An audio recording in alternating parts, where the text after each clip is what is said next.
Easy লার্নিংয়ে সবাইকে স্বাগত। আজ আমরা ভারতের শিরা উপশিরার মতো ছড়িয়ে থাকা নদীগুলোর এক অসাধারণ গল্প শুনব। জানব এদের ড্রেনেজ সিস্টেম বা জলনিকাশি ব্যবস্থা সম্পর্কে। তো চলুন ভারতের এই দুই প্রধান নদী পরিবারের গল্পে ডুব দেওয়া যাক।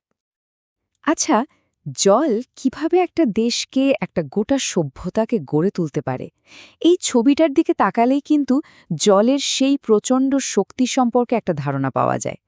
আসুন এই প্রশ্নটা দিয়েই আজকের আলোচনাটা শুরু করি।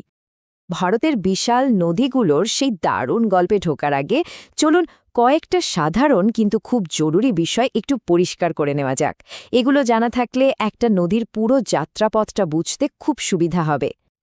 তো প্রথমেই যে শব্দটা আসছে সেটা হলো ড্রেনেজ। এর মানে কি, তাই না? খুব সহজ করে বললে এটা হলো একটা এলাকার পুরো নদী ব্যবস্থাটা, মানে যেখানে ছোট ছোট ঝর্ণা বা স্রোত সব একসঙ্গে মিলেমিশে একটা বড় নদী তৈরি করে। আর সেই নদীটা সব জল বয়ে নিয়ে গিয়ে মেশে কোনো সাগর বা মহাসাগরে।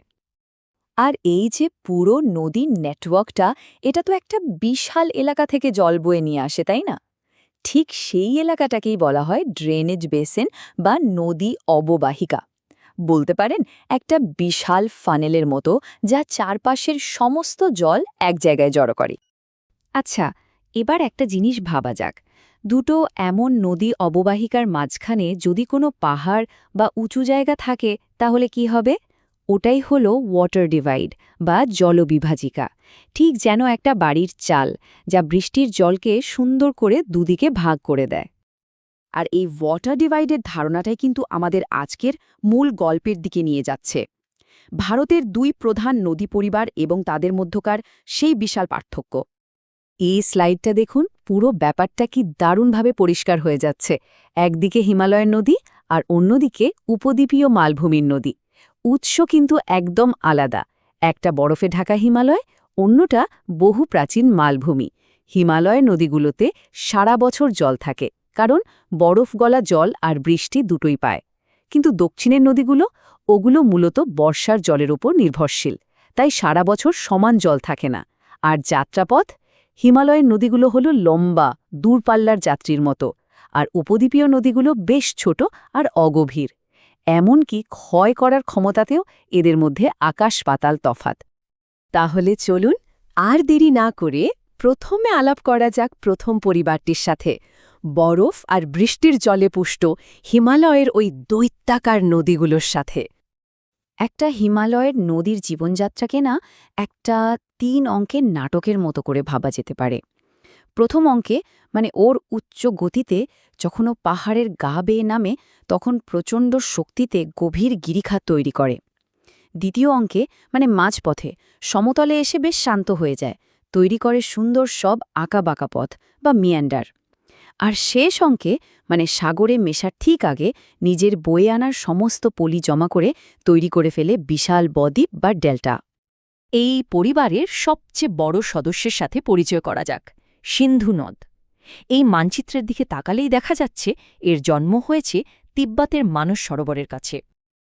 ভাবুন একবার, তিব্বত থেকে বেরিয়ে পশ্চিমে বাঁক নিয়ে নদীটা সোজা ঢুকে পড়ছে লাদাখে, আর ওর যাত্রাপথে মিশছে জাস্কার, নুব্রা, শতদ্রর মতো অনেক উপনদী। আর একটা খুব গুরুত্বপূর্ণ তথ্য হল, এর অববাহিকার 1/3 বেশি কিন্তু আমাদের ভারতেই রয়েছে। এর মোট দৈর্ঘ্য কত জানেন? প্রায় ২৯০০ কিলোমিটার। এই বিশালতাই কিন্তু একে পৃথিবীর অন্যতম দীর্ঘতম নদীর মর্যাদা দিয়েছে। সত্যি অসাধারণ। সিন্ধুর পর এবার যার কথা না বললেই নয়, সে হল গঙ্গা। আর এই যে দৃশ্যটা, এটা কিন্তু যে সে দৃশ্য নয়, এটা দেবপ্রয়াগের, যেখানে ভাগীরথী আর অলকানন্দা একসাথে মিশে গিয়ে নাম নিয়েছে গঙ্গা। এটা শুধু দুটো নদীর মিলন নয়, এটা একটা সংস্কৃতির উৎস। গঙ্গার উৎস হল গঙ্গোত্রী হিমবাহের বরফ গলা জল। এর দীর্ঘ যাত্রা পথে যমুনা, ঘরঘরা, সোনের মতো বড় বড় নদী এসে এর শক্তিকে আরও বাড়িয়ে দিয়েছে। আর সব শেষে বঙ্গোপসাগরে মেশার আগে তৈরি করেছে পৃথিবীর সবথেকে বড় বদ্বীপ, আমাদের সুন্দরবন। হিমালয়ের তৃতীয় যোদ্ধা হল ব্রহ্মপুত্র, আর এর একটা দারুণ ব্যাপার কি জানেন? এর নাম। তিব্বতে এর নাম সাংপো, আবার বাংলাদেশে ঢুকতেই এর নাম হয়ে যাচ্ছে যমুনা। একটাই নদী, কিন্তু দেশ বদলের সাথে সাথে নামটাও কেমন বদলে যাচ্ছে। কি আশ্চর্য, তাই না? তো হিমালয়ের বরফ গলা জলের গল্প তো হল। এবার চলুন একটু দক্ষিণে ঘুরে আসা যাক, যেখানে বইছে ভারতের দ্বিতীয় নদী পরিবার, উপদ্বীপের প্রাচীন আর মৌসুমী নদীগুলো। এই ম্যাপটার দিকে একটু লক্ষ্য করলেই পুরো বিষয়টা পরিষ্কার হয়ে যাবে। উপদ্বীপীয় ভারতের বেশিরভাগ নদীর ভাগ্যই কিন্তু নির্ধারণ করে দিচ্ছে এই পশ্চিমঘাট পর্বতমালা। এটাই হলো এখানটার প্রধান জলবিভাজিকা, যা ঠিক করে দেয় কোন নদী পূর্বে যাবে আর কোনটা পশ্চিমে। বেশিরভাগ নদী যখন পূর্ব দিকে যাচ্ছে, তখন নর্মদা আর তাপ্তি কিন্তু একটু অন্যরকম। এরাই হলো একমাত্র লম্বা নদী যারা উল্টো দিকে, মানে পশ্চিম দিকে আরব সাগরে গিয়ে পড়েছে। আর এরা কিন্তু সাধারণ নদীর মতো বয়ে চলে না, বরং মাটির ফাটল বা গ্রস্ত উপত্যকার মধ্যে দিয়ে যায়। আর ঠিক এই কারণেই এরা বদ্বীপের বদলে মোহনা তৈরি করে খাড়ি বা এস্চুয়ারি। আর অন্যদিকে পূর্ব দিকে বয়ে যাওয়া নদীগুলোর মধ্যে প্রধান হল গোদাবরী, মহানদী, কৃষ্ণা, কাবেরী। এরা সবাই পশ্চিমঘাট থেকে যাত্রা শুরু করে বঙ্গোপসাগরে গিয়ে মেশে, আর এদের সবারই মোহনায় রয়েছে বিশাল আর খুব উর্বর বদ্বীপ। এদের মধ্যে দলনেতা কে জানেন? গোদাবরী। প্রায় ১৫০০ কিলোমিটার লম্বা এই নদীটাই হল উপদ্বীপীয় ভারতের দীর্ঘতম নদী, আর এর বিশালতার জন্যই একে ভালোবেসে দক্ষিণ গঙ্গা বা দক্ষিণের গঙ্গা বলেও ডাকা হয়। নদীর কথা তো অনেক হলো, কিন্তু গল্পটা এখানেই শেষ নয়। ভারতের জলসম্পদের আরেকটা খুব বড় অংশ হল হ্রদ।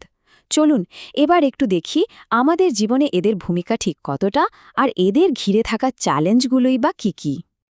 ভারতে যে কত রকমের হ্রদ আছে তার কোনো ইয়ত্তা নেই। একদিকে যেমন রয়েছে কাশ্মীরে ভূয়ালোড়নের ফলে তৈরি হওয়া মিষ্টি জলের উলার হ্রদ, তেমনি অন্যদিকে আছে উত্তর পূর্বের ভাসমান দ্বীপের লোকটাক হ্রদ। প্রত্যেকটারই নিজস্ব সৌন্দর্য আর গুরুত্ব অপরিসীম। তাহলে সব মিলিয়ে এই নদী আর হ্রদগুলো আমাদের জীবনে ঠিক কতটা জরুরি? এরা বন্যা আটকাতে সাহায্য করে, চাষের জন্য জল যোগায়, জলবিদ্যুৎ তৈরি করে, যাতায়াত আর পর্যটনেও সাহায্য করে, আর সবচেয়ে বড় কথা, আমাদের পরিবেশের ভারসাম্য আর জলবায়ুকে ঠিক রাখে। এক কথায় বলতে গেলে এরা সত্যি আমাদের জীবনরেখা। ভারতের নদীগুলো সত্যি তার জীবনরেখা। এখন প্রশ্ন হল, আমরা কিভাবে নিশ্চিত করতে পারি যে এই জীবনরেখাগুলো আগামী প্রজন্মের জন্য এইভাবেই সচল থাকবে? এই ভাবনাটা আমাদের সবার জন্য থাকল। এইরকম আরও অনেক কিছু জানতে আমাদের চ্যানেল ইজি লার্নিং সাবস্ক্রাইব করুন।